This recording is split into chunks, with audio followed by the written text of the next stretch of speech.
आप नई गाड़ी खरीदते हैं तो नारियल तोड़ते हैं, आप घर बनवाते हैं गृह प्रवेश में नारियल तोड़ते हैं, आप कोई भी शुभ कार्य करते हैं तो हनुमान जी के मंदिर गए तो एक नारियल तोड़ के आ गए, मैया जी के मंदिर गए एक नारियल तोड़ के आ गए। क्योंकि नारियल तोड़ना मतलब, जब नारियल टूटता है तो विश्वामित्र जी का घमंड टूट जाता है। क्या टूट जाता है? हाँ, तो नारियल क्यों बना? विश्वामित्र जी के घमंड के कारण बना। तो नारियल घमंड का प्रतीक है। नारियल किसका प्रतीक है? अभिमान का। तो जब भी आप नारियल तोड़ते हैं तो आप नया घर बनाते हैं तो नारियल तोड़कर प्रवेश करते हैं, मानो आप ये कहना चाहते हैं कि हे प्रभु, मैंने नहीं घर बनाया, मैं अपना घमंड इस तरह तोड़ता हूं, ये रहा नारियल की तरह। फिर आप प्रवेश करते हैं, मतलब अपना घमंड तोड़कर आप घर में प्रवेश करते हैं। मैंने गाड़ी खरीदी, ये गाड़ी मेरी नहीं, इसलिए घमंड तोड़कर, नारियल तोड़कर आप गाड़ी में चढ़ते हैं कि मैं ये घमंड ना करूं कि मैं हूं मालिक, नहीं प्रभु आप हैं। इसलिए घमंड, नारियल तोड़ना मीन्स अपने एटीट्यूड, अपने अभिमान, अपने दर्प को तोड़ना। बात समझ में आई?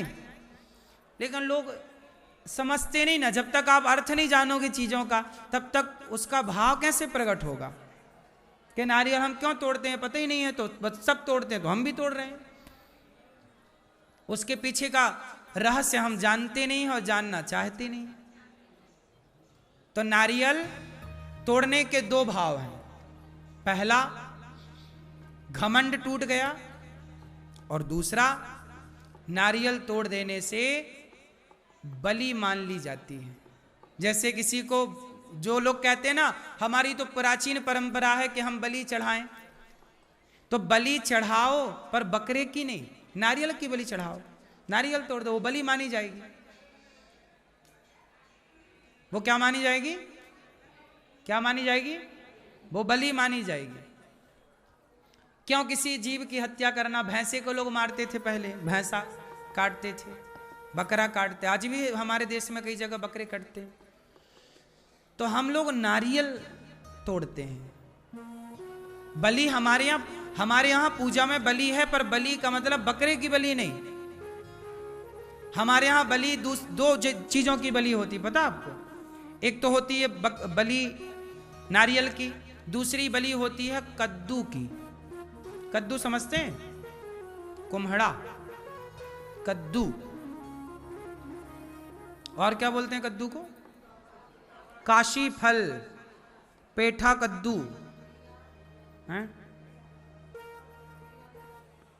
हरियाण सीताफल अलग होगा मेरी माँ। गंगा फल, चलो बोलते हैं तो अच्छा है। सीताफल तो हमारे अलग बोलते हैं, खा इतना होता सीताफल, दीपावली में आता है वो फल हैं? इसको भी सीताफल बोल दें? अच्छा बोलो, सही है सही। मैया कहाँ चली? कद्दू खरीदने? हाँ? दर्शन कर लो भगवान जी का, वृद्ध माँ का, और भोजन प्रसादी पाक के जाना। तो दो चीजों की बलि चढ़ाई जाती है। कद्दू तोड़ देना भी बलि मानी जाती है, यदि आप बकरे की बलि चढ़ाते हैं, और बलि चढ़ाना ही है, परंपरा है, तो आप कद्दू की बलि चढ़ा दीजिए।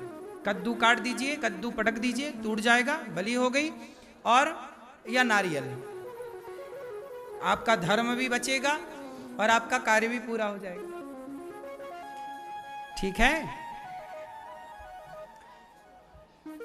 तो इस तरह ब्रह्मा जी का पावर रखने वाले वशिष्ठ जी, इतने विद्वान, इतने भक्त, इतना सब कुछ होने पर भी घटनाएं तो सबके जीवन में घटती हैं।